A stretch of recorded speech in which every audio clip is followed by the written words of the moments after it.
অলিয়াগণকে মহান আল্লাহ রব্বুল আলামিন পাঠিয়েছেন বিভিন্ন জায়গায়। এর ধারাবাহিকতায় হযরত কাদির বকশা রহমতুল্লাহ দোয়া করি নিয়ে নাই দূরে এক পরিমাণ আমি চেষ্টা করি যদি আলাইহি ৭৩তম পবিত্র বার্ষিক উরুস শরীফ উদযাপন হয়েছে গতকাল। প্রধান অতিথি হিসেবে উপস্থিত ছিলেন বিশিষ্ট গান বাজানোর জন্য কাবুলিরা বিজ্ঞানুরাগীয় সমাজসেবক জনাব আব্দুর রহিম বাবুল সাহেব, সংযুক্ত আরব আমিরাত বিশিষ্ট ব্যবসায়ী।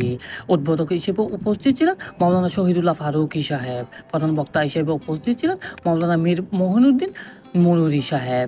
এতে আলোচনা সভা ও জিকিরে মুস্তাফা মাহফিলে সভাপতিত্ব করেন আমেরিকা প্রবাসী জনাব বদিউল আলম সাহেব। আপনাদেরকে যুক্ত করেছি হযরত কাদির বকশা রহমতুল্লাহ আলাইহি ৭৩তম পবিত্র সালানা জলসা ও উরুসে মুবারক থেকে।